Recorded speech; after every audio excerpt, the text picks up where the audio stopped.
May 2026 was supposed to be the month the new HIPAA Security Rule dropped. It didn't. And now we know why. Because the federal government just quietly updated its own regulatory tracker, and the new date isn't this fall. It isn't even this year. It's July 2027. If you run a healthcare startup or a small business that touches patient data, that one line changes your entire compliance year. In the next few minutes, I'll show you what actually happened, why the rule stalled, what the delay does and doesn't mean, and the one thing regulators are still actively fining companies for right now, while everyone watches a rule that doesn't exist. I'm Chris Lundell, 30 years in healthcare privacy and security. No hype, no countdown clocks. Let's go. Quick context if you're new to this story. The HIPAA Security Rule is the part of HIPAA that governs how electronic patient data gets protected, and the version in force today was written in 2003, before smartphones, before cloud computing, before ransomware gangs treated hospitals like ATMs. So in January 2025, federal regulators published a proposal for the first major overhaul in more than 2 decades, and it was a big one.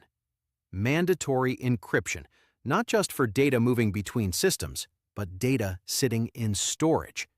Mandatory multi-factor authentication, written inventories of every system touching patient data, regular vulnerability scanning, incident response plans that are actually tested, not just written. And the biggest structural change. The old rule let organizations mark many safeguards as quote-unquote addressable, meaning you could document why you skipped them. The proposal kills that flexibility. Nearly everything becomes required. The public comment period closed in March 2025 with more than 4,000 comments. And then, the industry pushed back. Hard. The government's own math said compliance would cost the healthcare industry roughly $9 billion in the first year. More than 100 hospital systems and 8 major industry associations formally asked for the rule to be withdrawn or reworked. Their argument? Small and rural providers can't absorb this. Rural hospitals on razor-thin margins would face choosing between funding compliance and keeping doors open. The counter-argument writes itself. Healthcare breaches keep breaking records, and a security standard written in 2003 clearly isn't stopping them.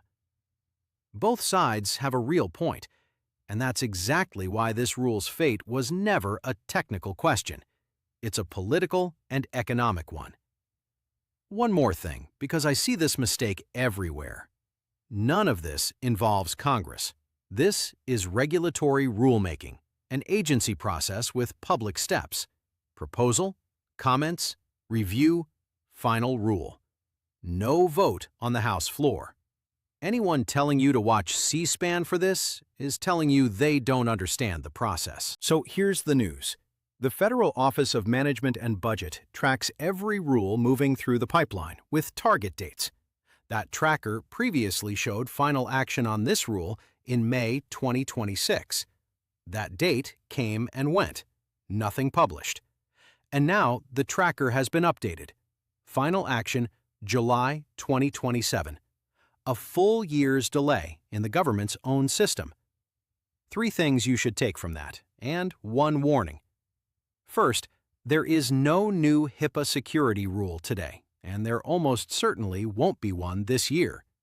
Second, any compliance deadline you've seen for 2026, including the November 2026 date that's still floating around vendor marketing, points at a rule that officially isn't coming this year.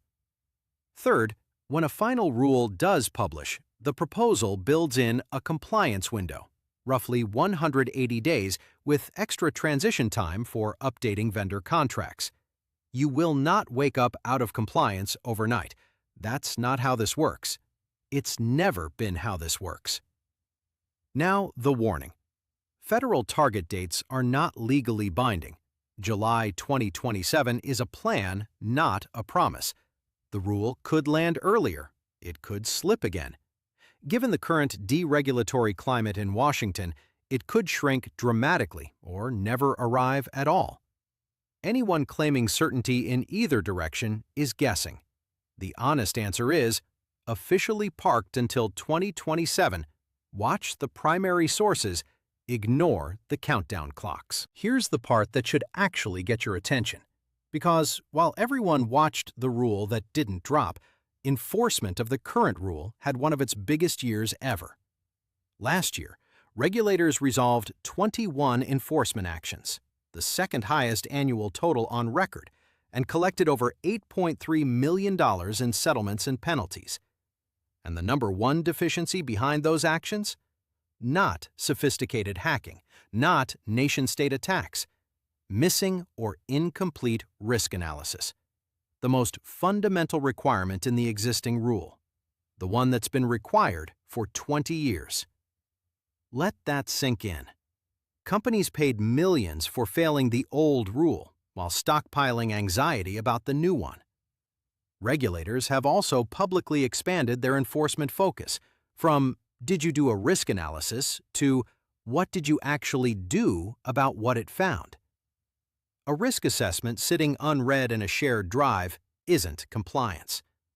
In an investigation, it's evidence that you knew and didn't act. So what do you do with an unexpected year of runway? You use it. Calmly. Here's the quarter-by-quarter version. This quarter, your risk analysis. Written, current, with named owners on the top 3 findings. This is where today's actual enforcement risk lives. Start there. Next quarter, multi-factor authentication everywhere it's missing. Highest value control per dollar rewarded by every framework you'll ever face. Early next year, an encryption audit. Know what's encrypted at rest, what isn't, and what closing the gap costs. You don't need everything fixed. You need to know your gaps and have a documented plan. And the quarter after, your vendor pass. Updated agreements, real security questions to your critical vendors, answers documented. Do that, and every possible future is a win. Rule lands in 2027? You're done early. No emergency consultant rates. Rule shrinks? You over-prepared on things that made you more secure anyway. Rule dies? Everything on that list still helps you pass the security questionnaires that actually decide whether enterprise buyers sign with you. Here's the pattern under this whole story. Fear runs on deadlines, and real security runs on direction. The deadline just evaporated. The direction didn't change at all. I track this rule as it moves through the federal process, the real status from primary sources in plain English. The next update drops when something actually moves. Subscribe so you see it, and grab the free resources linked below. And if you got a vendor email this month citing a 2026 HIPAA deadline, I'd genuinely love to see it. Drop a comment. Let's look at it together. Fear is a sales tactic. Clarity is a service. See you in the next one.